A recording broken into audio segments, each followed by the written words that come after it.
오늘 말씀 제목이 마지막을 준비하는 성도의 자세입니다. 오늘 베드로전서 4장 7절부터 11절 말씀으로 마지막을 준비하는 성도의 자세라는 제목으로 같이 말씀을 나누도록 하겠습니다. 우리 많은 그리스도인들이 삶에 집중하고 또 세상에 일어나는 일들에 몰두하면서 살아가다가 가장 쉽게 잃어버리는 한 가지의 진리가 있는데요. 그게 무엇이냐면 지금 우리가 살고 있는 시대가 마지막 때라는 사실입니다. 지금 저와 여러분 모두는 사실 마지막 때를 살아가고 있습니다. 성경에서 다른 표현으로 말세라고 얘기하죠. 우리가 세상에 집중하면서 살아가다 보면 우리가 지금 말세를 살아가고 있다는 이 가장 깊은 진리를 잊어버릴 때가 많습니다. 성경은 저와 여러분들에게 지금이 분명하게 마지막 때라고 얘기를 하고 있습니다. 요한 1서에 보면 사도 요한이 저와 여러분들에게 이렇게 얘기한 적이 있죠. 아이들아, 지금은 마지막 때라. 적 그리스도가 오리라는 말을 너희가 들은 것 같이 지금도 많은 적 그리스도가 일어났으니 그러므로 우리가 마지막 때인 줄 아노라. 사도 요한은 적 그리스도 때문에 마지막 때라고 더 강조했지만 사실 적 그리스도 때문이 아니라 다른 사실 때문에 지금이 마지막 때예요. 이 마지막 때라는 것은 여러분들이 쉽게 이해하는 그 부분이 맞습니다. 무슨 얘기냐면 세상의 종말의 때를 얘기하는 것이에요. 즉 곧 세상의 종말할 것이고 그 마지막 종말이 다가온 시기가 바로 지금이라는 것이죠. 즉 세상의 종말을 고대하고 있고 그것이 임박했다는 것을 의미하는 게 마지막 때입니다. 그런데 성경은 이 마지막 때를 조금 더 다르게 얘기를 하는데 어떤 부분으로 얘기를 하냐면 예수 그리스도께서 오셨던 그 초림의 시기와 이제 앞으로 예수님이 다시 올 그 재림의 시기 그 사이를 마지막 때라고 얘기를 해요. 성경을 보면 예수님이 이 땅에 오셔서 즉 예수님의 초림을 통하여서 지금 우리가 살고 있는 이 시대에 뭐가 시작됐다고 얘기를 하냐면 하나님의 구원과 심판이 시작됐다고 얘기를 해요. 그런데 하나님의 예수 그리스도로 말미암아 하나님의 구원과 그 심판이 성경에 언제 시작될 거라고 예언했냐면 마지막 때 말세 때에 나타날 거라고 얘기했거든요. 그래서 예수님이 오심부터 시작하여 성경이 뭘 얘기하고 있냐면 예수님의 오심이 시작됐고 그분의 구원과 심판이 시작됐기 때문에 예수님의 오심부터는 이제 지구의 종말의 때가 가까운 때다라고 얘기를 해요. 자, 베드로전서 1장 5절에 보면 분명하게 베드로가 이 한 가지를 얘기합니다. 너희는 말세에 나타나기로 예비하신 구원을 얻기 위하여 믿음으로 말미암아 하나님의 능력으로 보호하심을 받았느니라. 하나님의 구원이 언제 나타나기로 예비되어 있었다고요? 성경에 말세에. 마지막 때에 예수님께서 오셔서 곧 그분의 일을 완성할 거라고 성경이 예언했는데 예수님이 오셨었죠. 즉 2000년 전부터 지금은 계속 마지막 때인 것이에요. 성경에 보면 이제 예수님께서 재림할 것이라고 얘기하는데 재림을 할 때 예수님이 오심으로부터 시작된 구원과 심판을 재림할 때 완성할 거라고 얘기를 해요. 그래서 예수님의 초림과 재림 사이가 마지막 때로 얘기하죠. 왜냐하면 예수님께서 오실 때 세상이 종말될 것이기 때문이죠. 예수님이 살아계실 때, 예수님이 오실 때, 즉 예수님이 살아계셨을 때, 예수님이 이제 승천하신 이후에 아버지의 영광과 천사들과 함께 이 땅에 재림할 때 어떤 일이 일어날 거라고 얘기를 했냐면 모든 만물이 다 사라질 거라고 얘기를 해요. 베드로는 조금 더 디테일하게 이제 노아의 홍수 때와 같이 물이 아니라 불로 심판할 거라고 이렇게 얘기를 하거든요. 같이 한번 보겠습니다. 그날 환난 후에 즉시 해가 어두워지며 달이 빛을 내지 아니하며 별들이 하늘에서 떨어지며 하늘의 권능들이 흔들리더라. 그때 인자의 징조가 하늘에서 보이겠고 그때 땅의 모든 족속들이 통곡하며 그들이 인자가 구름을 타고 능력과 큰 영광으로 오는 것을 보리라. 그가 큰 나팔 소리와 함께 천사들을 보내리니 그들이 그의 택하신 자들을 하늘 이 끝에서 저 끝까지 사방에서 모으리라. 예수님이 재림할 때 모든 만물이 종말될 것이라고 얘기를 해요. 그런데 예수님이 떠나시고 나서 요한을 통하여서 계시를 허락했는데 그때 무슨 얘기를 했냐면 이렇게 얘기했어요. 이것들을 증언하시니가 이르시되 내가 진실로 속히 오리라 하시거늘 아멘 주 예수여 오시옵소서. 주 예수의 은혜가 모든 자들에게 있을지어다. 아멘. 성경은 예수님이 오심부터 마지막 때가 시작됐다고 얘기해요. 그리고 예수님의 재림을 통해 마지막 때가 완성될 거라고 얘기를 합니다. 자, 근데 예수님이 곧 올 거라고 얘기를 했어요. 때와 시기를 분명하게 말하지 않고 모든 이들에게 살아있는 말씀으로 속히 올 것이라고 얘기를 했어요. 2000년이 지났지만 사실 지금 저와 여러분들에게는 내일 예수님이 올 것처럼 이 말씀이 살아있는 것이에요. 정말 우리가 지금 예배드리고 있을 때 올 수도 있는 것이고 3일 뒤에 한 달 뒤에 오실 수도 있어요. 무슨 얘기냐면 지금 우리가 2000년이 지났기 때문에 예수님이 오실 것이란 즉 마지막이 올 거라는 거에 대한 긴박함이 사라졌을 뿐 사실 예수님은 지금 내일 종말이 올 수도 있다고 우리에게 분명히 얘기하셨어요. 왜냐하면 속히 올 거라고 얘기하셨기 때문이죠. 즉 제가 뭘 강조하는 것이냐면 지금 많은 현대 그리스도인들이 벌써 예수님이 오신 지 2023년이 지났고 2023년 동안 만물이 그대로 있고 예수님이 오실 징조가 눈에 눈꼽만치도 보이지 않으니까요. 긴박함이 사라졌어요. 지금이 마지막 때이고 나는 마지막 때를 살아가고 있고 이 마지막 때를 기다리고 있는 자라는 사실을 잊어버리고 있다는 것이죠. 여러분, 우리가 눈을 열어 진리를 통해서 이 세상을 보아야 되는데 그게 무엇이냐면 지금 모든 사람들과 모든 만물이 평온해 보이지만 심판을 위해서 달려가고 있어요. 모든 이들이 불의 하나님의 진노로 말미암은 심판을 향해 달려가고 있어요. 하나님이 지금 굉장히 평온하게 누워 계신 것 같죠? 하나님은 지금 심판의 때를 기다리고 있습니다. 하나님은 지금 매를 들고 계신 거예요. 그 가운데 우리는 은혜로 구원받은 것입니다. 모든 게 평온해 보이고 카페에서 모든 이들이 테라스에서 아주 안락하게 사는 것 같지만 사실 지금 하나님은 매를 준비하고 있는 것이에요. 이 만물이 불로써 멸하여질 것입니다. 즉 모든 게 평온해 보이고 모든 게 안락하니까 지금 저와 여러분들이 마지막 시기를 살아가고 있음을 굉장히 긴박하고 임박한 진노 앞에 우리가 살아가고 있다는 사실을 잃어버린다는 것이죠. 근데 저와 여러분, 우리는 결코 이 사실을 잃어버려서는 안 돼요. 아무리 세상이 중요하고 세상의 삶을 통해 우리가 열매를 얻는다고 해도 우린 이게 곧 사라질 것이라는 사실을 우리는 지금 아주 마지막을 살아가고 있다는 것을 잊어서는 안 됩니다. 그리고 또한 교회가 즉 그리스도인들이 세상에 집중하며 살아가면서 진리에 입각하여 생각하지 못함으로 인하여 또한 잊어버린 하나의 사실이 있는데 그게 무엇이냐면 교회가 종말론적 공동체라는 것이에요. 말이 그렇게 어렵진 않을 거라고 믿습니다. 종말론적 공동체라는 것은 종말에 입각하여 살아가는 공동체라는 것이에요. 여러분, 모든 신학자들이 이단적인 가설을 내뱉지 않는 모든 신학자들이 얘기하는 것이요, 교회는 종말론적 공동체라는 거예요. 그리고 반드시 종말론적 공동체가 돼야 된다는 것이에요. 왜냐?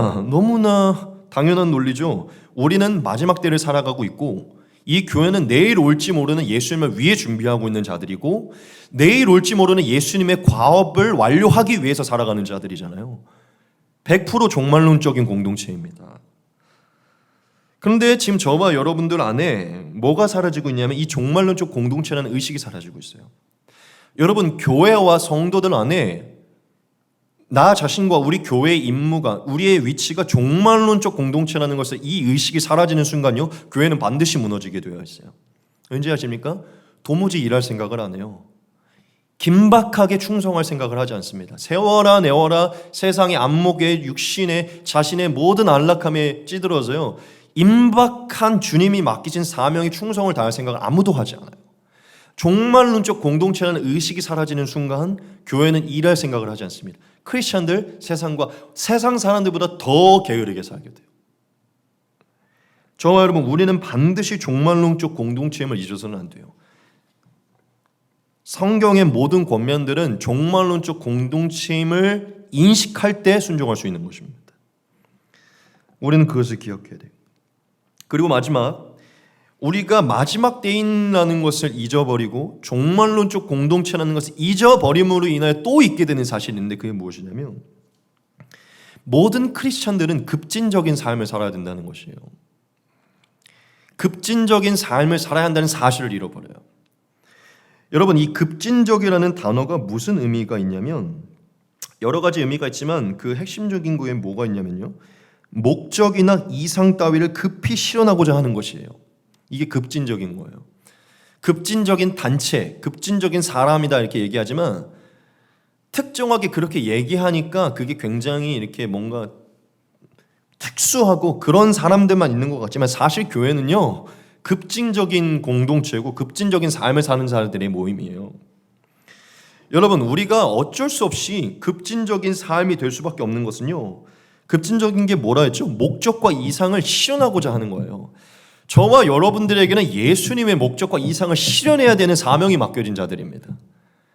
그것이 우리의 어떠한 선택이 아니라 명령으로 주어진 거기 때문에 교회는, 즉 성도는 반드시 급진적인 삶을 살아야 돼요. 예수님이 맡기신 사명과 그 목적을, 그 이상을 실현하고자 아주 부지런히 살아야 되는 자들인 것이죠. 여하튼 지금 많은 크리스천들 내면에 뭐가 사라지고 있냐면, 내 삶은 급진적인 삶이라는 사실을 잃어버려요. 여러분, 우리가 부인할 수 없는 게 뭔지 아십니까? 예수님의 삶과 사도들의 삶은요, 한 명도 빠짐없이 급진적이었어요. 본인의 삶으로 모든 것을 뒤로 내팽개치지 않았다는 것이죠. 오히려 그거 삶을 내팽개치고 이 주님의 사명을 완수하기 위해 달려갔던 급진적인 사람들이었어요. 급진적이라는 것은 어떤 극소수의 특정한 사람들에게만 속한 게 아니에요. 사실 크리스찬들은 부지런하게 빠릇빠릇하게 충성을 다하여 달려가는 삶을 사는 자들입니다. 여러분, 만물이 종말이 가까이 오고 예수님의 사명을 완수할 시간이 얼마 남지 않았다는 것을 인식하는 자들은요, 그게 꼭 예수님이 와야 하는 게 아니라 내가 예수님에게 가는 시간이 이제 곧 가까웠다는 걸 아는 자는요, 내게 맡겨진 세월이 이제 30년, 40년밖에 안 남았다는 인식하는 자, 진리로 보는 자는요, 급진적일 수밖에 없어요. 여러분, 우리는 지금 종말의 때를 살고 있다는 사실, 교회는 종말론적인 공동체라는 것, 그리하여 주님의 마지막을 고대하고 그분의 일을 완수하기 위해 급진적인 삶을 살아야 되는 것을 절대 잊어서는 안 됩니다. 지금 우리의 삶에는 그런 것들이 많이 잊혀져 버리고 있어요. 오늘 말씀 본문을 보면 베드로가 서신을 기록했는데, 아주 이제 끝머리쯤에, 이제 서신을 거의 마무리 지면서 베드로가 어떤 부분을 기록한 겁니다. 여러분, 베드로가 어떤 사람입니까? 누구보다 예수님 옆에 예수님과 은밀하고 친밀하게 있었던 사람이죠. 누구보다 예수님의 삶과 말씀을 잘 알았던 사람이에요. 즉, 베드로는 아주 진리가 누구보다 가득했던 사람이라는 것입니다. 그렇기 때문에 베드로는 제가 위에서 언급했던 사실, 즉 성경의 진리에 입각하여 우리가 기억해야 되는 이 세 가지의 사실을요, 정확하게 알고 있었던 사람이에요. 무슨 얘기냐면, 베드로의 내면에는 우리는 지금 마지막 때를 살고 있다는 것과 교회는 종말론적 공동체라는 것과 이 예수님의 사명을 완수하기에 우리는 반드시 급진적인 삶을 살아야 된다는 것을 베드로는 아주 뼛속 깊이 알고 있었던 사람이라는 것이죠. 그래서 오늘 말씀 본문을 보면 말씀의 시작, 즉 4장 7절, 이 본문 이 단락의 시작에서 베드로가 이 진리에 입각하여서 우리에게 굉장히 직관적으로 뭔가를 얘기해요. 군더더기가 없이 돌려 얘기하잖아요. 요즘 크리스찬들의 어떤 그 사상들이나 이것들을 막 이렇게 잘 구슬려서 얘기하지 않고 아주 그냥 직관적으로 얘기합니다. 그게 무슨 얘기인지 아십니까? 만물의 마지막이 가까이 왔다는 것이에요. 같이 한번 보겠습니다. 4장 7절입니다. 만물의 마지막이 가까이 왔으니. 자신의 서신을 마무리 지면서 우리에게 예수님의 오심이 한 2023년으로 지속될 거니까 아직 가까이 오진 않았어요, 이렇게 얘기하지 않고 직관적으로 우리에게 그냥 지금 가까이 왔다고 분명히 얘기하는, 이거는 우리에게 뭔가를 새기고 있는 것이죠. 마지막 때라는 것을 지금 강조하고 있어요. 베드로가 근데 왜 이 만물의 마지막, 즉 예수께서 오셔서 종말이 임할 것을 왜 강조했을까요? 그냥 단지 그 사실만을 강조하기 위함일까요? 아니죠. 이 마지막 때라는 것을 강조하면서 이것을 강조함으로 인해 성도들에게 뭔가를 가르치기 원하는 것입니다. 즉 오늘 말씀 제목에 있듯이 마지막 때를 살아가고 마지막 때를 준비하는 성도들의 자세를 권면하기 위함이에요. 흔들리지 않기 위함입니다. 그래서 베드로가요, 만물의 마지막이 가까이 왔으니라고 얘기하면서 그러므로, 영어로는 therefore인데요, 이 부사를 사용하면서 그 뒤에 이제 성도들이 지켜야 할 이 마지막 때를 어떻게 준비해야 되는지를 몇 가지를 강조를 합니다. 저는 말씀을 보면서 이 말씀이 지금 여러 가지들로 어그러지고 복잡해진 우리에게 지금 필요한 말씀이라는 걸 느꼈어요. 오늘 베드로가 저와 여러분들에게 권면한 몇 가지의 그 교훈을 통하여 우리가 좀 어지러운 마음을 정돈하고 다시금 복음에 좀 집중하고 삶을 정돈하기를 원합니다. 오늘 말씀을 보면 베드로가 정확하게 4가지를 강조합니다. 오늘 그 4가지를 우리 같이 살피겠습니다. 네, 첫 번째는 바로 기도하라는 것입니다. 베드로가 마지막 때를 준비하는 성도의 참된 자세의 첫 번째를 다른 것이 아니라 기도를 강조했어요. 우리 같이 말씀 보겠습니다. 만물의 마지막이 가까이 왔으니 그러므로 너희는 정신을 차리고 근신하여 기도하라. 여러분, 베드로가 가장 먼저 기도를 강조하고 있죠. 근데 저는 여기서 굉장히 중요한 것을 느끼게 됐어요. 그게 무엇이냐면 마지막 때에 이 마지막을 준비하는데 만물이 가까이 오므로 성도가 살아가야 되는데 가장 먼저 해야 될 게 기도라는 것이에요. 여러분, 이건 엄청난 거예요. 만물이 가까이 왔고 거기에 가장 중요한 게 기도라는 거예요. 즉 종말을 고대하는 성도의 가장 중요한 건 기도라는 것이죠. 여러분, 베드로가 가장 먼저 기도를 언급한 데는 아주 중요한 이유가 있습니다. 제가 아까 베드로가 예수님과 가장 친밀하게 지냈다고 얘기를 했죠. 베드로는 사실 어떻게 보면 바울보다도 예수님의 가르침을 잘 알았던 사람이에요. 바울은 예수님과 실제적으로 3년을 보내진 않았잖아요. 예수님이 하셨던 모든 말을 성경으로가 아니라 간접적으로 아니라 베드로는 직접적으로 듣고 직접적으로 기록한 것이죠. 여러분, 베드로는 예수님이 살아계실 때 예수님이 하셨던 모든 예언을 다 알고 있었어요. 예수님이 승천하시기 전에 성경 기록하기 위해서 앞으로 일어날 일들을 예언하셨었거든요. 근데 예수님이 예언하셨을 때 뭘 얘기하셨었냐면 이 첫 번째 창조 세계가 시간이 지나면 지날수록, 즉 마지막 때가 깊어지면 깊어질수록 뭐가 심해질 거라고 얘기했냐면 죄와 악이 심해질 거라고 얘기했어요. 그걸 예언하셨어요. 종말이 가까우면 가까울수록 죄와 악이 창궐해질 거라고 예언하셨다는 것이죠. 말씀을 하나 보겠습니다. 장차 형제가 형제를, 아버지가 자식을 죽는 데에 내주며 자식들이 부모를 대적하여 죽게 하리라. 악이 많아질 거라서 얘기하는 거예요. 또 너희가 내 이름으로 말미암아 모든 사람에게 미움을 받을 것이나 끝까지 견디는 자는 구원을 얻으리라. 시간이 가면 갈수록 크리스천들의 박해가 심해질 거라는 것이에요. 이 동네에서 너희를 박해하거든 저 동네로 피하라. 내가 진실로 너희에게 이르노니 이스라엘의 모든 동네를 다 다니지 못하여서 인자가 오리라. 예수님이 살아계실 때 분명하게 시간이 가면 갈수록, 마지막 때가 가면 갈수록 죄가 심해질 거라고 얘기했어요. 그래서 사도들도 분명하게 동일하게 얘기했습니다. 바울이 이렇게 얘기를 했었죠. 너는 이것을 알라. 말세에 고통하는 때가 이르러 사람들이 자기를 사랑하며 돈을 사랑하며 자랑하며 교만하며 비방하며 부모를 거역하며 감사하지 아니하며 거룩하지 아니하며 무정하며 원통함을 풀지 아니하며 모함하며 절제하지 못하며 사나우며 선한 것을 좋아하지 아니하며 배신하며 조급하며 자만하며 쾌락을 사랑하기를 하나님 사랑하는 것보다 더하며 경건의 모양은 있으나 경건의 능력은 부인하니 이 같은 자들에게서 내가 돌아서라. 베드로는 예수께서 또한 사도들의 가르침을 통하여서 예언을 받은 이들을 통해 뭘 알고 있었냐면 시간이 지나면 지날수록 세상은 더 나아지질 않는다. 여러분, 예수께서 하신 얘기예요. 시간이 지나면 지날수록 세상이 아름다워지는 게 아니라 악이 창궐해진다는 거예요. 이건 성경이 말한 진리입니다. 인본주의적인 사람들은 세상이 가면 갈수록 발전되고 더 아름다워진다고 얘기하지만 성경을 통하여서 보지 못하면 잘못된 눈을 갖는 것입니다. 크리스찬들 중에도 성경을 철저하게 믿지 못하고 인본주의적으로 보는 자들은요, 이 세상이 더 나아지고 있다고 믿어요. 절대적으로 아닙니다. 여하튼 예수님께서 이렇게 분명한 것을 예언했기 때문에 베드로가 뭘 얘기한 거냐면 반드시 기도해야 될 것을 얘기한 거예요. 자, 뭘 위해 기도하라고 얘기한 것일까요?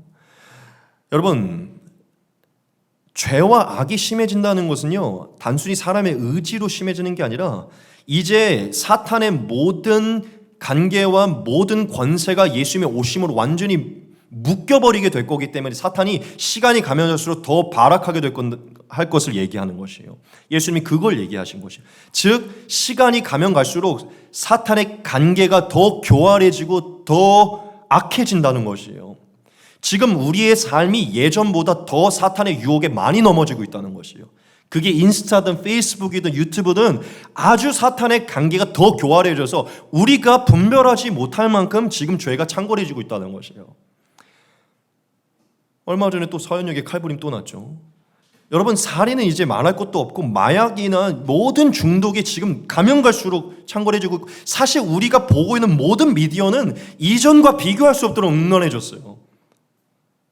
제가 넷플릭스를 영어 공부 그 선생님이 거기서 공부하라고 이번 결제를 해봤는데 절대 자녀들에게 넷플릭스 보게 하면 안 돼요. 너무 음란해요. 완전히 그냥 이거는 완전 야동이에요. 제가 느낄 때는. 여러분 넷플릭스 끊으시기 바랍니다. 저 이거 진짜 하나님의 음성을 얘기하는 거예요.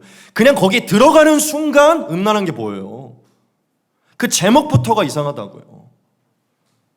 긴장하셔야 돼요. 여러분 그거 아무렇지 않게 클릭하고 있다면 여러분 지금 여러분의 영이 망하고 있는 것입니다. 시간이 가면 갈수록 컨텐츠와 모든 것은 다 사탄의 종노릇하게 될 것이에요. 예수께서 죄악이 창궐할 거라고 얘기한 것은요, 사탄의 관계가 심해질 거라고 얘기한 것이에요. 인간이 스스로 악해질 거라고 얘기한 게 사탄이 우리를 더 악한 것으로 유혹할 거라는 것이죠. 그래서 그것을 알았던 예수님이 떠나시기 전부터 우리에게 강조했어요.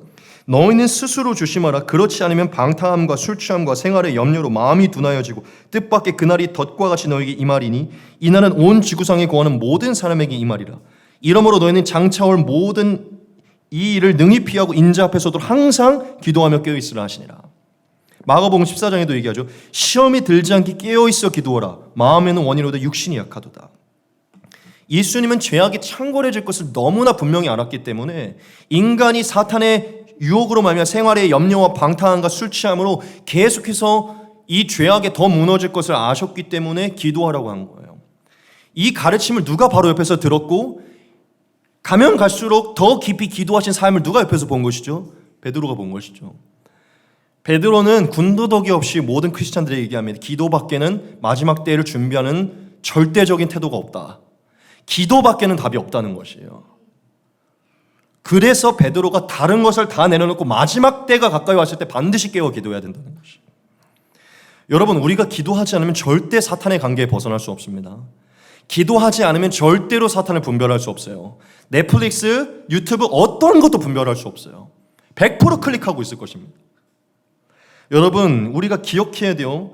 진리를 통해 기억해야 돼요. 만물의 마지막이 가까이 올수록 사탄은 이제 자기의 때가 마지막이 왔다는 것을 알므로 더 발악하게 돼요. 지금 저와 여러분이 사는 시기가 내일 모레 사탄이 더 발악하고 있는 시기라는 거예요. 사랑하는 여러분, 정말 지금 저와 여러분들이 마지막 때를 살아가고 있다는 것을 안다면, 지금 우리가 정말 마지막 때를 준비하고 있는 참된 성도라면 저는 정말 단언컨대 지금 저와 여러분 기도해야 됩니다. 기도하셔야 돼요. 정말로 무엇보다 기도에 힘쓰셔야 돼요.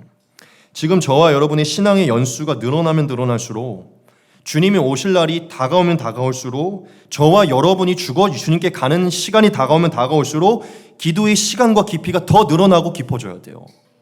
그러지 못하다면 지금 저와 여러분 절대적으로 하나님의 진리에 입각한 생활을 하고 있지 않은 것입니다. 여러분, 진짜 우리가 시간이 지나면 지날수록 신앙의 연수만큼 깊어져야 돼요. 오늘 베드로가 저와 여러분들이 첫 번째 기도를 강조했는데 더 중요한 부분이 있어요. 그냥 기도하라고 가르치질 않습니다. 그냥 기도하라고 얘기를 하지 않고 몇 가지를 강조했는데 그 첫 번째가 무엇이냐면요, 정신을 차리고 기도하라는 것이에요. 말씀 보겠습니다. 정신을 차리고 기도하라라고 얘기를 해요. 여기서 이게 정신을 차린다는 것을 제가 오늘 헬라어로 다 모든 것을 풀어낼 것입니다. 헬라어로 봤는데 소프로네오라는 단어거든요. 이 정신을 차리다가. 근데 정확한 의미가요, 건전한 마음이 되는 것이에요. 정신이 온전하다예요. 우리가 기도를 해야 되는데 그냥 기도하는 게 아니라 반드시 마음을 건전한 상태로 만들어야 되고 정신을 온전하게 만들어야 된다는 것이에요. 그냥 기도하는 게 아니라 늘 생각과 마음을 성령 안에서 지킨 상태로 기도해야 된다는 거예요. 하나님이 뜻 안에서 생각과 마음을 둔 상태로 기도해야 된다는 것이에요. 여러분, 많은 크리스찬들이 실수하는 게 뭔지 아십니까? 세상의 염려와 향락과 정욕에 완전 찌든 상태로 그냥 교회에 와서 기도에 와서 그냥 기도하는 거예요. 유튜브 보다가, 교회 오는데도 유튜브 보다가, 교회 오면서도 음란한 거 보다가, 카톡 하면서 뭐 하면서 오다가 온갖 세상의 것들을 눈과 생각에 다 박아두고 기도하러 오는 거예요. 그래놓고 이 세상의 삶에 영원히 살 것처럼 기도하죠. 정신을 차리고 기도하라는 것이에요. 여러분, 생각과 마음을 성령 안에서 평안한 상태로 교회에 오지 않으면 절대 하나님의 뜻대로 기도하지 못합니다. 절대 상달되지 않아요. 여러분, 로마서 8장에 보면 굉장히 중요한 부분이 있어요. 육신을 따르는 자는 육신의 일을, 영을 따르는 자는 영의 일을 생각하나니 육신의 생각은 사망이요 영의 생각은 생명과 평안이니라. 육신의 생각은 하나님과 원수가 되나니 이는 하나님의 법에 굴복하지 아니할 뿐 아니라 할 수도 없습니다. 육신이 있는 자는 하나님을 기쁘시게 할 수 없느니라. 무슨 얘기입니까? 교회에 오기 전에, 하나님께 기도하러 오기 전에 그 생각과 마음을 육신의 것들로 가득 채운 자는요, 절대 하나님이 기쁘시게 하는 기도를 할 수 없다는 거예요. 하나님이 그 기도를 받지 않는다는 거예요. 마음을 영의 생각들로 평안함과 생명으로 채운 상태로 하나님 앞에 와야 된다는 거죠. 여러분, 정신을 차리고 기도하라고 얘기를 했어요. 두 번째, 뭘 얘기했었죠? 근신하라는 거예요. 정신을 차린 상태로 근신함을 통해 기도하라는 것이에요. 이 근신하다는요, 네포라는 단어인데 의미가요, 금주하다, 분별하다라는 뜻이에요. 참, 베드로는 아주 정확하게 얘기한 거예요. 아주 우리에게 강력하게 얘기한 것이죠. 여러분, 우리의 생각과 마음이 아주 온전하여진다고 해도 필요한 게 있거든요. 그게 무엇인지 아십니까? 삶이에요, 삶. 이 네포라는 단어가, 즉 근신한다는 단어가 금주라는 단어인데, 이 금주라는 건 상징적인 것입니다. 술을 먹지 말라는 거예요. 금한다는 거거든요. 즉 생각과 마음만 온전한 게 아니라 생각과 마음이 온전한 것을 삶으로 실천해야 된다는 거예요. 우리가 금주를 하듯이, 금주가 상징되듯이 절제하고 인내하는 삶을 살아야 된다는 거예요. 방탕하고 향락적이고 음란한 것들, 거짓하고 놀고 보고 즐기는 것들을 금해야 된다는 거예요. 금주해야 된다는, 분별해야 된다는 거예요. 하나님께 기도하러 나아가기 전에 내 삶이 정돈됐는지를 보아야 된다는 것이에요. 여러분, 우리가 우리의 삶을 절제와 인내로, 즉 더러운 것들을 끊어내지 않은 상태로 하나님 앞에 나오잖아요. 절대 올바르게 기도할 수 없습니다. 절대적으로 그 은밀한 것들을 회개하는 데만 급급하게 될 것이에요. 여러분, 근신하는 단어가 사전적으로 보면요, 말이나 행동을 삼가고 조심하는 삶이라고 나와 있어요. 말이나 행동을 조심하는 삶. 베드로가 얘기한 게 분별하여 절제하여 금주하라는 의미를 담고 있는데, 그게 결국 우리의 말과 행동을 조심하고 삼가라는 것이에요. 크리스찬들이 마지막 때에 죄와 유혹이 창궐한 이때에 정신과 마음을 지킬 뿐 아니라 정신과 마음이 온전하여서 분별하여서 반드시 절제하는 삶을 살아야 된다는 거예요. 여러분, 옛날만큼 핸드폰 많이 봤습니까? 정말 여러분, 옛날만큼 이렇게 콘텐츠 많이 보셨어요? 옛날만큼 이렇게 영상 많이 보셨나요? 아니에요. 여러분, 시간이 가면 갈수록 진짜 시간이 늘어나고 있어요. 절제가 안 되고 있다고요, 지금. 옛날에는 키스하는 장면만 나오고 여자 노출 장면만 나와도 여러분 힘들어했잖아요. 마음에 지금처럼 이렇게 그냥 다 벗고 나와서 성광에 가는 그 영상을 봐, 그것도 지금 아무렇지 않잖아요. 여러분, 지금 우리가 절제가 안 되고 있어요. 분별이 안 되고 있다요. 금주, 의지적으로 끊어내는 게 안 되고 있다고요. 여러분, 마지막 때에 그냥 기도와의 시간이 늘어나는 게 중요한 게 아니에요. 정신을 차리고 근신하여 기도하는 게 중요한 것입니다. 정말 여러분은 사랑하는 마음으로 얘기하는 것입니다. 그냥 기도하지 마시고 정말 마지막 때가 다가오면 다가올수록 죄와 악이 창궐해진다는 이 진리를 여러분이 알므로 더욱 생각과 마음을 성령 안에 지키기로 노력하시고요. 믿음의 선한 싸움을 싸우도록 근신하도록 노력하는 삶을 통하여 기도하시기 바랍니다. 여러분, 지금 저와 여러분들이 마지막 때를 살아가고 있는 종말론적 공동체인 교회의 일원이라고, 사역자라고, 쓰임받는 자들이라고 얘기하면서 우리가 기도에 전념하고 몰두하지 않는 삶을 산다면요, 지금 저와 여러분은 기도하지 않는 그 삶을 통해 스스로가 증명하고 있는 거예요. 나는 진리에 입각하여 살아가고 있지 않다. 나는 말세의 때를 살고 있지 않다. 난 내일 모레 예수님이 오는 거 나 굳이 별로 상관없다. 죄와 악이 창궐해지는 거 아는데 그거 나에게 별로 큰 상관이 없다라고 스스로가 얘기하고 있는 거예요. 여러분, 기도하지 않으면 죽는다는 것을 우리 스스로가 기도하지 않는 삶으로 모르고 있다는 것을 증명하고 있다고요. 여러분, 몇 가지의 말씀을 띄울 것인데 하나님의 음성을 들어 바랍니다. 골로새서 4장 2절입니다. 기도를 계속하고 기도에 감사함으로 깨어있으라. 베드로전서 5장 8절입니다. 근신하라, 깨어라, 너희 대적 마귀가 우는 사자같이 두루다니며 삼킬 자를 찾나니. 에베소서 6장입니다. 끝으로 너희가 주 안에서와 그 힘의 능력으로 강건하여지고 마귀의 관계를 능히 대적하기 위하여 하나님의 전신갑주를 입으라. 우리의 씨름은 혈과 육을 상대하는 것이 아니요 통치자들과 권세자들과 이 어둠의 세상 주관자들과 하늘에 있는 악의 영들을 상대함이라. 그러므로 하나님의 전신갑주를 취하라. 이는 악한 날에 너희가 능히 대적하고 모든 일을 행한 후에 서기 위함이라. 그런즉 서서 진리로 너희 허리에 띠를 띠고 의의 호심경을 붙이고 평안의 복음이 준비한 것으로 신을 신고 모든 것 위에 믿음의 방패를 가지고 이로써 능히 악한 자의 모든 불화살을 소멸하고 구원의 투구와 성령의 검 곧 하나님의 말씀을 가지라. 모든 기도와 간구를 하되 항상 성령 안에서 기도하고 이를 위하여 깨어 구하기를 항상 힘쓰며 여러 성도를 위하여 구하라. 아멘. 여러분, 기도하지 않는 생활, 기도에 전념하지 않는 생활로 내가 진리에 우매하고 무지하다는 것을 드러내지 마시기 바랍니다. 기도에 전념하고 몰두하는 성도가 되므로 나는 진리에 입각하여 예수님을 고대하는 사람인 것을 증명하시기 바랍니다. 그렇게 본인을 소개하시기 바랍니다. 여러분들이 기도의 시간이 늘어나면 늘어날수록 나는 예수님을 기다리는 자고 죄와 사망에서 분별하는 자고 진리에 입각하여 사는 자임을 증명하는 것이에요. 진리가 내 안에 넘쳐난다는 것을 기도하는 삶으로 보이시기 바랍니다. 여러분, 확실히 얘기해 드릴게요. 여러분들이 기도의 시간이 늘어나면 늘어나고 성령의 인도하심을 구하는 시간이 늘어날수록 여러분 돌아다니는 반경이 줄어들게 될 거예요. 눈과 오감으로 즐기는 게 굉장히 줄어들게 될 거예요. 제가 예전에 처음 거듭났을 때 갈 데가 없어요. 갈 데가 없는 거예요. 놀 데가 없어요. 그때 당시 태평동에 살았는데 태평 5거리라는 곳까지 내려왔다가 다시 올라간 적이 수백 번이에요. 뭔가 바람 좀 쐬고 싶어서 나왔는데 갈 데가 없어서 다시 집으로 돌아갔어요. 제일 그래서 제가 좋아하는 게 카페예요. 카페 말고는 갈 데가 없어요. 그렇다고 뭐 제가 즐기는 건 나쁜 게 아니라 다 모든 게 우리의 육을 즐기게 하기 위한 거고 카페도 마찬가지예요. 모든 게 다 우리의 육신을 위한 것들이에요. 그게 보이기 시작해요. 여러분, 절대적으로 마지막 때에 베드로가 강조한 기도에 전념하시기 바랍니다.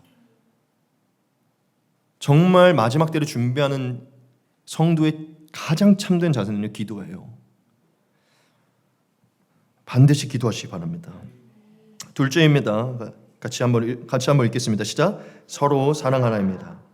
네, 베드로는 마지막 때를 준비하는 성도의 자세 두 번째, 서로 사랑하라는 것을 강조하고 있어요. 오늘 8절에 베드로가 이렇게 얘기합니다. 무엇보다도 뜨겁게 서로 사랑할지니 사랑은 허다한 죄를 덮느니라.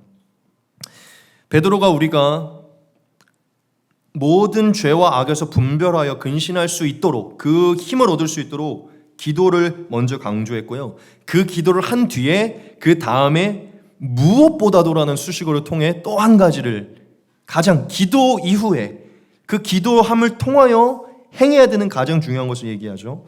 그게 바로 서로 사랑하라는 것이에요. 여러분, 왜 베드로가 서로 사랑하라는 것을 강조했을까요? 이건 너무 분명한 사실이죠. 예수님의 오심을 고대하고 예수님의 삶을 살아가는 종말론적 공동체인 성도의 특징은 바로 사랑이기 때문이죠. 예수님께서 떠나시기 전에 예수님의 오심을 고대하는 급진적인 삶을 사는 자들의 삶의 특징 중 가장 단언컨대 이 한 가지가 나타날 거라고 얘기하셨죠. 이 계명을 같이 보겠습니다. 새 계명을 너희에게 주노니 서로 사랑하라. 내가 너희를 사랑한 것 같이 너희도 서로 사랑하라. 너희가 서로 사랑하면 이로써 모든 사람이 너희가 내 제자인 줄 알리라. 예수님이 여기서 중요한 부분을 얘기해요. 그게 무엇이죠? 사랑할 때만 종말론적 공동체임을 알게 될 것이라는 거예요. 사랑할 때만 마지막 때를 정말 기다리는 성도임을 인치게 될 것이라는 것이죠. 여러분, 예수님은 이 땅 위에 사셨을 때 늘 아버지의 품으로 돌아갈 것을 생각하셨죠. 그래서 예수님은 이 땅 위에서 조금도 이 세상에 미련을 두지 않으셨죠. 그리고 늘 자신을 내어주는 사랑을 실천하면서 사셨습니다. 그리고 자신의 길을 따라와 이 땅에 미련을 두지 않고 마지막 때, 즉 이 세상이 아니라 오는 세상을 갈망하는 종말론적 공동체인 우리에게 사랑하기를 명하신 거예요. 왜냐? 진짜 이 세상을 정두지 않고 다가 아니라고 생각하고 오는 세상을 고대하는 자는 이 세상에 미련을 두지 않기 때문에 사랑함으로 자신을 내어줄 것을 아셨기 때문이죠. 예수님이 그러하셨듯. 그러므로 베드로는 지금 굉장히 중요한 것을 강조한 것이요. 그냥 사랑이 해야 되니까 하라고 얘기한 게 아니라 이 세상을 기대하지 않고 오는 세상을 기대하는 종말론적 진리를 갖고 있는 자의 특징이 반드시 사랑으로 나타날 거라고 얘기한 거예요. 어떤 사랑? 이 세상의 것을 포기하는 사랑. 이해되십니까?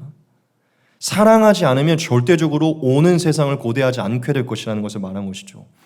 여러분들은 잘 아시죠? 사랑하지 않는 자의 특징은요, 앞날에 즉 자신의 이 땅의 삶이 중요하기 때문에 사랑하지 못하는 것이에요. 이 땅의 삶이 중요하지 않고 정말 오는 것을 기대하는 자는요, 이 땅의 것을 내어줄 수 있게 되죠. 베드로는 단순히 사랑의 감정이 위대하기 때문에 얘기하는 게 아니라 진리에 입각하여 사는 자는 반드시 사랑하게 되어 있다고 얘기하는 거야. 그 사랑은 감정적인 것이 아니라 정말 내어주는 것. 이 땅에 정두지 않고 이 땅의 삶 때문에 주변을 보지 않는 그 삶을 살지 않는 것. 오히려 이 땅의 삶에서 나 자신에게 집중하던 눈이 타인에게 돌아가고 예수님의 삶에 돌아가서 이웃을 사랑하는 삶으로 바뀌는 것. 그것이 종말론적 공동체의 특징으로 나타날 것이기 때문에 사랑하기를 얘기한 것입니다. 예수님께서 많은 예언을 남기셨었는데 이 부분에서도 굉장히 중요한 예언이 하나 있습니다. 같이 보겠습니다. 예수께서 감람산 위에 앉으셨을 때 제자들이 조용히 와서 이르되 우리에게 이르소서 어느 때에 이런 일이 있겠사오며 또 주의 임하심과 세상 끝에는 무슨 징조가 있사오리이까. 예수께서 대답하여 이르시되 너희가 사람의 미혹을 받지 않도록 주의하라. 많은 사람이 내 이름으로 와서 이르되 나는 그리스도라 하여 많은 사람을 미혹하리라. 난리와 난리 소문을 듣겠으나 너희는 삼가 두려워하지 말라. 이런 일이 있어야 돼 아직 끝은 아니니라. 민족이 민족을 나라가 나라를 대적하여 일어나겠고 곳곳에 기근과 지진이 있으리니 이 모든 것은 재앙의 시작이라. 그때에 사람들이 너희를 환난에 넘겨주겠으며 너희를 죽이리니 너희가 내 이름으로 모든 민족에게 미움을 받으리라. 그때 많은 사람이 실족하게 되어 서로 잡아주고 서로 미워하겠으며 거짓 선지자가 많이 일어나 많은 사람을 미혹하겠으며 불법이 성함으로 많은 사람의 사랑이 식어지리라. 그러나 끝까지 견디는 자는 구원을 얻으리라. 이 천국 복음이 모든 민족에게 증언되기 위하여 온 세상에 전파되리니 그제야 끝이 오리라. 네. 예수님께서 정확하게 말씀하셨어요. 마지막 때가 가까이 올수록 이건 단순히 이방인을 얘기하는 게 아니라 크리스천 안에 성령의 역사가 사라지고 안목의 정욕과 육신의 정욕과 온갖 죄와 불법이 향락과 방탕이 가면 갈수록 크리스찬들 안에 늘어나기 때문에 크리스찬 안에서도 사랑이 식어질 거라는 거예요. 뜨거운 눈물로 서로를 섬기는 그 성령의 역사가 사라질 것이라는 거예요. 예수님께서 예언하신 것입니다. 지금도 교회 안에 그렇게 사랑이 사라지고 있죠. 그래서 베드로는 이 예언을 알고 마지막 때가 가까이 오면 올수록 크리스찬들은 반드시 사랑함에 신경 써야 되고 마지막 때가 오면 올수록 그 마지막 사랑을 사라지게 만드는 사탄에게 대적하여 사랑으로 승리해야 되기 때문에 사랑을 강조하는 것이에요. 너무나 재밌는 사실은요, 베드로가 또 이번에도요, 그냥 서로 사랑할 것을 강조하지 않아요. 이 수식어를 빼놓지 않습니다. 같이 한번 보겠습니다. 무엇보다도 뜨겁게 서로 사랑할지니 사랑은 허다한 죄를 덮느니라. 뭘 강조한 겁니까? 시대가 가면 갈수록 자신의 인생의 꿈과 비전에 몰두하며 자신의 인생을 건설하는데 크리스천들이 몰두하며 인생의 즐겁고 재미있는 것들에 몰두하여서 교회는 예배 때만 등장하고 성도들에게 아무런 관심이 없고 교회에서만 밝은 웃음과 밝은 그냥 이 환대를 통하여서 사랑하는 척만 하고 정말 마음으로 뜨겁게 사랑하지 않을 것을 아니, 베드로가 지금 저와 여러분들, 즉 말세를 준비하는 우리에게 형식적인 종교인의 사랑이 아니라 뜨겁게 사랑하라는 것이죠. 정말 마음으로 뜨겁게 사랑하라는 것입니다. 여러분, 말세의 징조 중에 하나가 무엇인지 아십니까? 진짜 징조가 무엇인지 아세요? 정말 옛날같이 그 순수하고 뜨거운 사랑이 없어지는 거예요. 왜 우리가 키르기스탄 가서 우즈벡 가서 애들을 위대하게 보는 줄 압니까? 애들이 아직 순수한 뜨거운 사랑이 있어요. 보고 싶어하고 연락하고. 한국에 그런 애들 없습니다. 시대가 발전해 가고 시간이 지나면 지날수록 진짜 인간을 향한, 스승을 향한, 목사를 향한, 선지자를 향한, 어떠한 어른들을 향한, 친구를 향한 사랑이 사라지고 있어요. 개인의 자리에 가서 아이패드로, 핸드폰으로, 유튜브나 보고 있죠. 사랑하지 않아도 즐길 수 있는 게 많아져서 뜨거운 사랑을 내가 받고 싶지도 않고 주고 싶지도 않은 것이죠. 절대적으로 그 안에 성령의 역사가 없는 크리스찬입니다. 여러분, 정말 지금 이 세대의 교회 안에 가장 큰 문제는 성도들 안에 사랑이 없는 거예요. 교회는요, 자신의 삶을 건설해야 되는 이 일에 하나님의 복을 받기 위해 일주일에 한 번 보험처럼 오는 장소가 될 뿐이지, 잠깐 마주치는 교회 단체의 손님일 뿐이지 절대적으로 내 삶을 들여 이 사람을 케어하고 함께 나아갈 공동체를 보지 않습니다. 제가 왜 우리의 식사를 그렇게 바꿨냐면 제 마음에 그런 게 잘 용납이 잘 안 돼요. 정말 우리가 서로를 사랑하고 정말 예수님을 기대하는 공동체라면 이 음식 만드는 게 그렇게 어렵습니까? 그렇게 어려워요, 그게? 정말 사랑하는, 뜨겁게 사랑한다면? 예수님을 고대하여 이 음식을 통해 예수님의 애찬을 기대한다면 그게 그렇게 어렵나요? 그게 어렵다고 느껴지는 자체가 지금 우리 안에 사랑이 식은 거예요. 교회의 핵심을 잇고 있는 거예요. 저는 이따가 얘기하겠지만 아마 옛날 같았으면 정말 예수님의 은혜가 정말 깨달아져서 그분의 긍휼을 받은 것과 내가 용서받은 것과 그 용서를 하면 내가 형제를 용서하고 다 내어줄 만큼 그 사랑이 우리 안에 정말 순수하게 남아있다면 내가 매주 준비하겠어, 이렇게 얘기하는 사람들이 더 많았을 거예요. 옛날에는. 지금은 뭐 시켜 먹자, 뭐 하자. 여러분, 우리는 더 근본적으로 돌아가야 돼요. 뜨겁게. 이 뜨겁게라는 단어를 제가 헬라어로 찾아봤는데 이 단어의 의미를 보면서 제 마음이 울려졌어요. 일단 이 뜨겁게라는 단어 자체가 너무나 저를 울렸는데, 액테네스라는 단어인데 헬라어로요, 열심, 열성, 그리고 또 뭐가 있는 줄 압니까? 쉬지 않고, 열렬히라는 뜻이에요. 그러니까 베드로가 일한 게 무엇보다 열심과 열성을 가지고 열렬히 쉬지 않고 사랑하라는 거예요. 얼마나 멋있습니까? 뜨겁게 쉬지 말고 사랑하라는 거예요. 제가 이 말씀을 보면서 무슨 장면이 생각나냐면 영화 타이타닉이 생각이 났어요.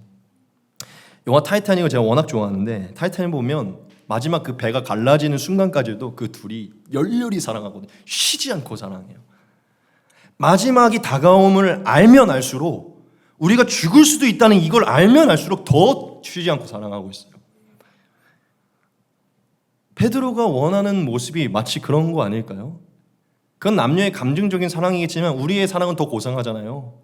정말 우리의 마지막이 곧 가까이 오고 이 허락된 사람들이 정말 마지막을 같이 바라보고 있고 이 모든 사람들의 마지막이 곧 있으면 이룰 거라는 것을 안다면, 타이타닉호가 갈라지는 것처럼 사실 저와 여러분들도 교회는 방주와 같잖아요. 배와 같다고요. 우리도 사실은 마지막을 향해 가고 있는 거잖아요. 우리는 갈라지는 건 아니지만 사실 우리도 마지막을 위해 가고 있다고요. 그럼 우리가 잭과 로지거든요, 타이타닉이. 그들보다 더 사랑해야 되는 거 아닙니까? 그들은 이성의 사랑 때문에도 그렇게 열렬히 사랑하는데 우리가 예수님의 가르침으로 사랑한다면 타이타닉호 간의 이 방주를 함께 마지막을 고대하면서 살아간다면 더 뜨겁게 사랑해야 되지 않겠어요? 저 여러분, 우리는 진짜 이 마지막 때에 참된 성도의 자세로서 뜨겁게 사랑해야 될 줄 믿습니다. 형식적이고 종교적인 포장한 사랑 말고 정말 마음에서 일어나는 사랑. 여러분, 다시 한번 강조하지만 지금 저와 여러분들이 사랑에 집중하지 않는다면 우리는 지금 진리에 입각하여 생각하지 않다는 것을 드러내는 것이고, 교회의 성도들, 내 주변에 허락된 사람들을 열렬히 뜨겁게 쉬지 않고 사랑하는 삶을 우리가 살고 있지 않다면 영원히 살 것처럼 나는 인식하고 있습니다라고 얘기하는 것 같아요.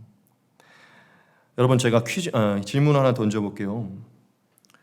제가 사실은 엊그저께 저희 어머니가 휴가여서 이스라엘에 놀러 와서 화요일부터 지내셨거든요, 저희 어머니가. 그래서 제가 목요일, 금요일 날 가서 식사를 같이 했어요. 근데 제가 수요일 날 예배가 끝나고 꿈을 꿨는데, 어머니가 이거를 들을지 모르겠지만 사실 꿈에서 어머니가 돌아가시는 꿈을 꿨어요, 제가. 네. 근데 그걸 연속 2번을 꿨어요. 마음이 너무 이상해서 새벽에 와서 기도를 했어요, 목요일 날 아침에. 근데 어머니가 화요일 날 이제 이스라엘에 간다고 해서 맛있는 음식을 막 다 해먹자고 하는 거예요. 이상한 거예요. 뭐 어머니 우리에게 음식을 다 해주시고 돌아가시려고 하는 거예요. 제가 사실 어머니가 나중에 설교 들으실지도 모르겠는데, 어머니한테는 꿈에서 엄마가 아팠어라고 얘기를 했지만 사실은 어머니가 돌아가는 꿈을 꿨어요. 그래서 죽는 순간을 제가 그걸 보면서 막 하나님께 제발 안 된다고, 막 꿈에서 진짜 데려가지 말라, 막 너무 제가 막 오열을 한 거예요. 어머니한테 잘한 게 없어서. 그래서 목요일날, 금요일날 제가 이틀을 사실 이스라엘에 간 이유가 사실 어머니 때문이었어요. 그 꿈을 신뢰하진 않았지만 제가 보통 목요일 가면 금요일 안 가거든요. 엄마한테 표현은 안 했는데 이 순간이 너무 행복한 거예요. 어머니가 살아있는 자체가. 여러분, 진짜 마지막 하나님이 저와 여러분들에게 나타나셔서 내가 너에게 앞으로 3일의 시간을 주리라, 72시간 만의 시간을 주리라, 최고의 3일을 보내라고 얘기한다면, 여러분, 지금처럼 여러분의 삶을 건설하는 데 몰두하실 겁니까? 지금처럼 여러분의 안락을 위해서 집중하실 거예요? 저는 이번에 엊그저께 꿈을 꾸고서 만약 나에게 지금 3일이 주어진다면 그 3일 동안 내가 제일 사랑했던 사람들을 찾아갈 거고, 내가 이제껏 표현하지 못했던 모든 사랑의 표현을 하고 싶었던 말을 모든 걸 하고 마음 놓고 다 표현해야겠다. 그리고 사랑으로 마지막을 준비하겠다는 생각을 하게 됐어요. 여러분들도 아마 그럴걸요? 정말 마지막으로 생각한다면 지금 저와 여러분들이 그렇게 몰두하고 있는 거에 그렇게까지 신경 쓰지는 않을 것입니다. 이 세상의 삶이 중요하지 않다는 건 아니에요. 그런데 더 중요한 게 있어요. 곧 사라지는, 정말 베드로의 말처럼 풀의 꽃과 같고, 육체는 풀과 같고 우리의 영광은 풀의 꽃과 같다 했죠. 우리는 지금 내 육체를 건설하기 위해, 내 인생의 영광을 건설하기 위해서 주변을 못 보고 있잖아요.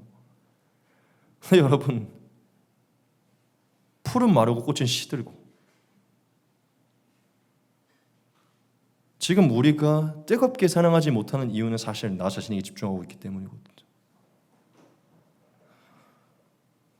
여러분, 우리는 사랑하지 못함을 통해서 나 자신에게 집중하고 있다는 것을, 상대방이 집중하고 있지 않다는 것을, 즉 마지막 때의 종말론적 공동체의 가장 중요한 사랑이 내게 크게 상관없다는 것을 드러내는 그런 어리석은 삶을 살아서는 안 돼요. 정말 내일 예수님이 오실 것을 알므로 매일 속히 오리라, 매일 예수님의 복음에 입각한 말씀을 내 삶에 들여서 내일 올지도 모르니 오늘 이것을 더 헌신하지 뭐, 내일 올지도 모르니 오늘 만나러 가지 뭐, 내일 오실지도 모르니 오늘 더 표현하지 뭐, 계속 입각하여 우리의 삶을 사줘야 돼요. 저 여러분 나중에 100% 후회하게 될 것입니다. 제가 얼마 전에 저번 주일이죠. 신희 형제님이랑 혜진이를 집에 데려다 주고서 갑자기 하나님이 너가 사역했던 교회 바로 앞이니까 가서 목사님께 인사드리라는 마음을 주셔서 가서 인사를 드렸어요. 그래서 목사님 찾아뵙고 제가 뭐라고 했냐면 목사님 진짜 제가 죄송한 것밖에 없다고. 왜냐면 그때 진짜 교만했거든요. 제가 너무 목사님을 존경하지 못하고 사랑하지 못하고 순종하지 못해서 너무 죄송하다고. 여러분 진짜 사랑하지 않았던 자리를 떠나고 나면요 후회밖에 안 남아요. 목사님은 계속 칭찬해 주죠. 아니요, 저한 목사님 같이 열성적인 사람 없었어. 제 마음에서는 너무 후회가 되는. 근데 그 시간은 이미 지나버렸어요. 저 여러분, 여러분의 삶 중요하지만 저와 여러분들이 제일 중요한 예수님의 계명이잖아요. 진짜 뜨겁게 사랑하시기 바랍니다. 세 번째입니다. 우리 같이 한번 읽도록 하겠습니다. 시작. 서로 대답하다. 베드로가 셋째로 강조한 것은 서로 대접하라는 것이요. 말씀 같이 읽겠습니다. 서로 대접하기를 원망 없이 하고 라고 얘기하고 있어요. 여러분 좀 신기하지 않으세요? 마지막 때를 준비하는 성도의 자세에서 대접이 있어요. 대접이 정말 중요하기에 아주 중요한 이 네 가지에서 대접을 얘기한 거겠죠. 여러분 대접이 왜 중요할까요? 너무 이것도 심플합니다. 여러분이 진짜 누군가를 정말 사랑한다고 생각해 봅시다. 진짜 뜨겁게 사랑한다고 생각해 보세요. 그럼 어떤 모습이 나타날까요? 열렬히 대접하고자 힘쓸 거예요. 사랑하면.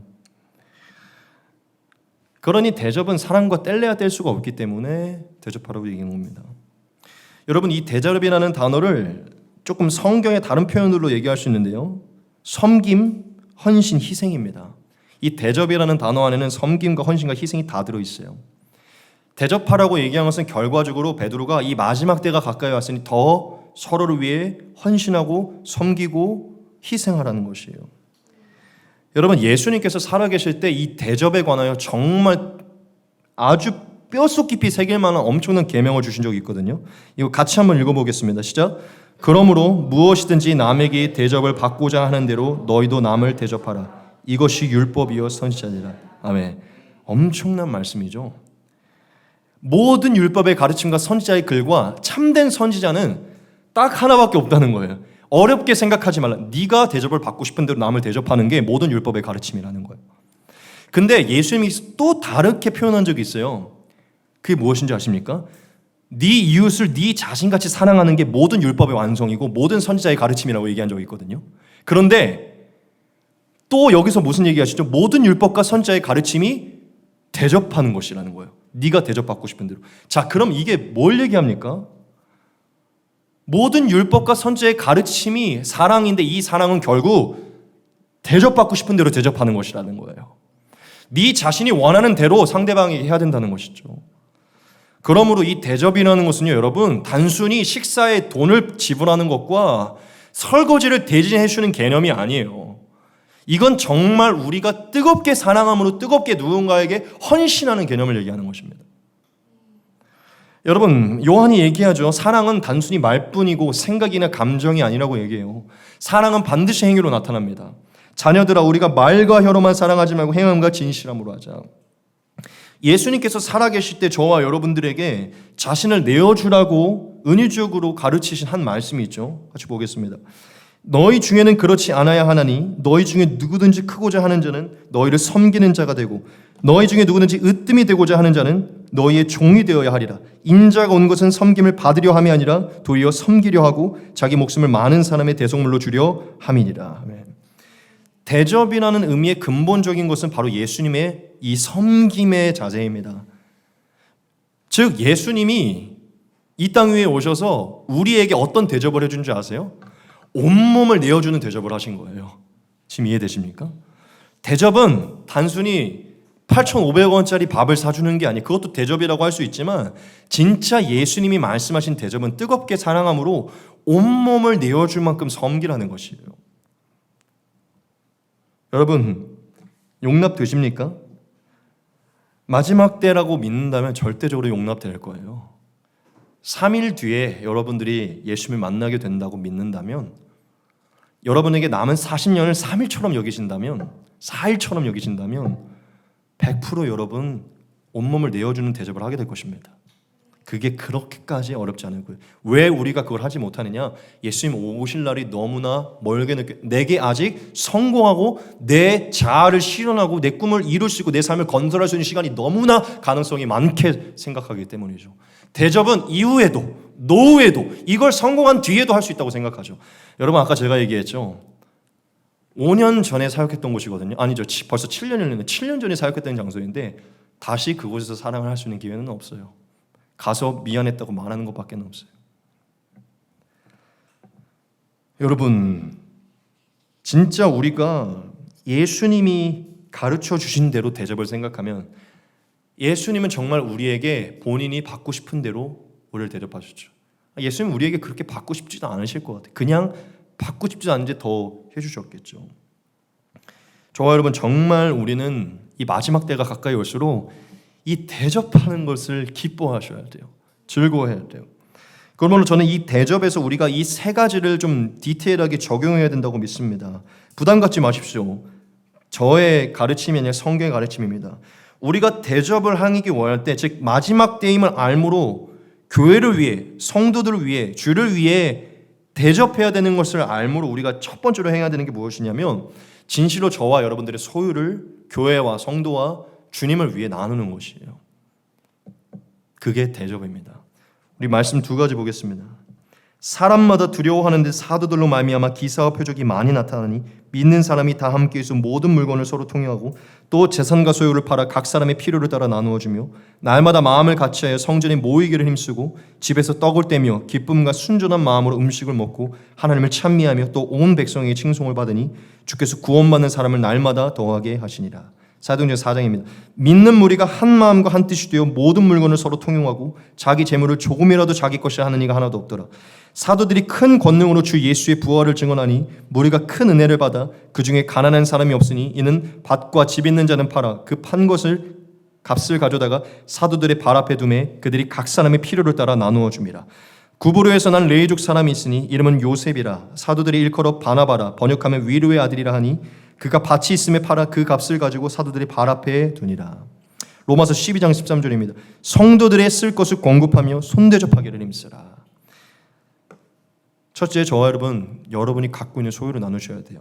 둘째, 대접을 생각할 때 단순히 소유를 통해 필요를 채우는 것을 넘어서서 여러분 정말 먼저 무언가를 희생하시기 바랍니다. 책상을 펴야 되는 것, 설거지 해야 되는 것, 프린트 해야 되는 것, 뭔가를 챙겨와야 되는 거 여러분 먼저 희생하세요. 여러분 청소할 때도 누가 이 청소는 하고 누가 요거는 닦고 누가 저거는 막 이런 거 계산하고 계시나요 혹시? 여러분들이 먼저 가서 화장실 청소하시고요. 먼저 좀 하세요. 이거는 누가 하겠지 저거 하겠지 계속 간보지 마시고 그냥 하세요. 주님이 아십니다. 제발 대접하기를 원하신다면 그냥 희생하세요. 마지막 세 번째, 대접하기 원하신다면 여러분 중요해요. 누군가를 환대하는 성격을 가지셔야 돼요. 환대. 이 대접이라는 단어가요 헬라어로 휠록세누스라는 단어거든요. 아주 어려워요. 휠록세누스. 근데 아주 재밌습니다. 손님을 좋아하는, 환대하는, 접대에 골몰하는 이라는 뜻이 있어요. 접대하고 싶어서 골똘히 생각한다는 거예요. 대접이라는 단어의 의미가 환대하는, 손님을 좋아하는, 즉 대접이라는 것에는 단순히 소유를 주고 일하는 것을 넘어서서 이 사람을 반겨주는 것을 얘기해요. 여러분 인사하십시오. 반겨주십시오. 집으로 오시면, 교회에 들어오면 웃음으로 반겨주세요.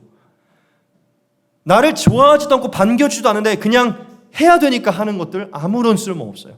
진심을 다해 웃어주시고 반겨주시고 포옹하시고 하이파이브 하시고 카톡 하시고 진짜 뜨겁게 사랑한다면요 여러분 그 대상을 즐거워하게 되어 있어요. 만약 지금 저와 여러분들이 사람을 어색해하고 불편해한다면 여러분 안에 사랑이 없기 때문이에요. 빨리 집에 가고 싶고 빨리 돌아가고 어울리고 싶지 않다?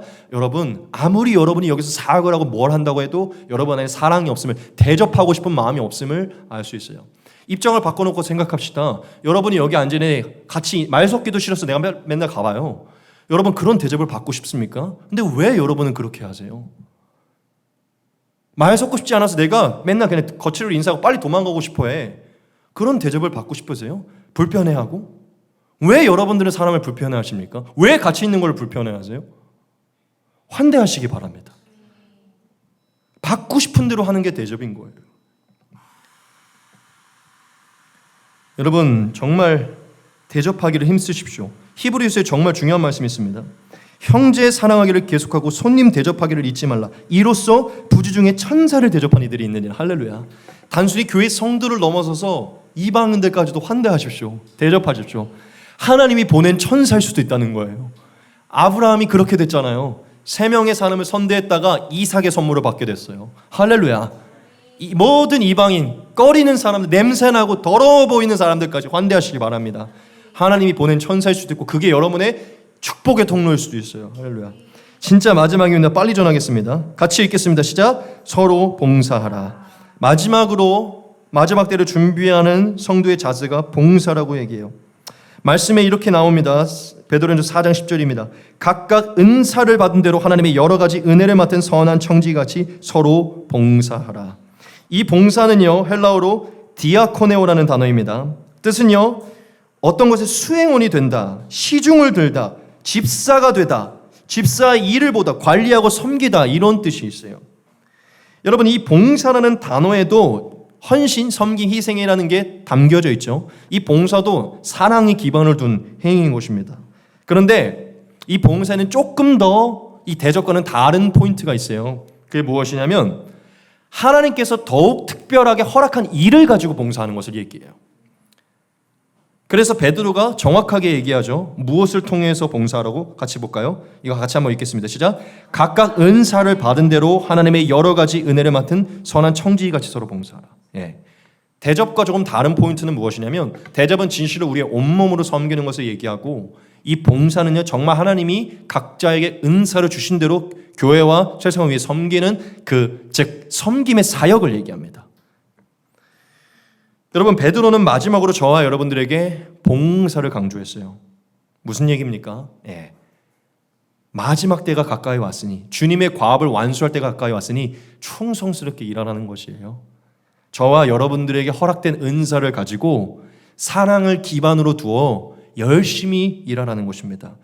결과적으로 하나님의 나라를 세우고 교회를 세우고 성도를 세우기 위해 자신이 받은 은사를 가지고 열심을 다해 마지막 이것을 할 수 있는 날이 곧 마치게 될 것이니 뜨겁게 행하라는 것이에요. 할렐루야. 바울이 이 얘기를 한 적이 있습니다. 같이 볼까요? 로마서 12장입니다. 내게 주신 은혜로 말미암아 너희 각 사람에게 말하노니 마땅히 생각할 그 이상의 생각을 품지 말고 오직 하나님께서 각 사람에게 나누어 주신 믿음의 분량대로 지혜롭게 생각하라. 우리가 한 몸에 많은 지체를 가졌으나 모든 지체가 같은 기능을 가진 것이 아니니 이와 같이 우리 많은 사람이 그리스도 안에서 한 몸이 되어 서로가 지체가 되었느니라.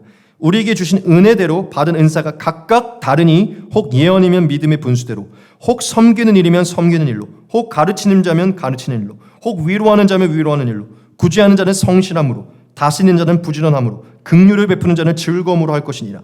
사랑에는 거짓이 없나니 악을 미워하고 선에 속하라. 형제를 사랑하여 서로 우애하고 존경하기를 서로 먼저 하며 부지런하여 게으르지 말고 열심을 품고 주를 섬기라. 아멘. 여러분 하나님은 가장 지혜로우신 분이시죠. 저와 여러분들을 만드셨고 지으신 분이에요. 즉 저와 여러분들이 어떤 부분에서 어떠한 역할로 어떻게 사역할지를 가장 잘 아시고 가장 적합하고 가장 지혜로운 방법으로 은사를 주시는 분이십니다. 믿으십니까? 여러분들이 정말 예수만에 속하였고 성령이 우리를 주관하고 하나님께서 내 혼과 영과 육을 다 사용하여 그분의 나라에 동참하게 하신다고 믿고 있다면 지금 저와 여러분들은 뭘 신경 써야 됩니까? 하나님께서 내게 허락하신 가장 적합한 지혜로운 은사가 뭔지를 잘 발견하고 개발하셔야 돼요. 내 은사가 무엇인지를 하나님 안에서 잘 찾아가는 것부터 시작하셔야 됩니다. 그리고 한 가지 주의할 게 있어요. 하나님은 저와 여러분들을 너무나 잘 아시기 때문에 우리가 가장 잘 할 수 있는 부분이 있기 때문에 그 은사를 맡기신 거거든요. 내게 없는 은사로 인해 상대방을 질투하거나 시기하지 마시기 바랍니다. 내게 없는 봉사의 능력을 가지고 시기하고 질투하지 마세요. 내가 어떤 저 사역을 할 수 없고 내 자리가 아니라고 시기하고 질투하지 마시기 바랍니다. 여러분, 그 모든 은사들과 그 모든 봉사들은요, 다 하나님의 영광을 위해 준 거예요. 그 은사를 갖고 있는 그 사람의 영광이 아니라 하나님을 위해서라는 것이죠. 나도 하나님을 위한 거고 그 사람도 하나님을 위한 것이라면 조금 더 멋있어 보이고 조금 더 그럴싸한 사역들이 내게 없다고 하는데 그 은사가 내게 없다고 뭘 질투합니까? 그런 놀라운 사역들로 하는 사람을 즐거워하고 찬양하며 그 사람을 통해 영광받아 하나님을 보아야죠. 나 또한 내가 받은 게 시시해 보일지라도 이것을 잘 남겨서 하나님께 영광이 되도록 노력하셔야죠. 할렐루야. 여러분, 반드시 정말 여러분들이 가지고 있는 그 은사를 발견하는 데 기뻐하시고 영광 돌리게 즐거워하십시오. 베드로가 오늘 서로 봉사하라고 얘기하면서 PPT가 없습니다. 이 한 가지를 정확하게 얘기했어요. 무엇이냐? 여러 가지 은혜를 맡은 청지기 같이 해야 된다. 청지기. 여러분, 청지기는 주인의 뜻대로 관리하는 위탁관리인입니다. 청지기는요, 일을 할 때 하고 싶지 않을 때 안 하는 자가 아니에요. 모든 것을 주인의 제시한 뜻대로 그분의 관리 지침대로 하는 게 청지기입니다.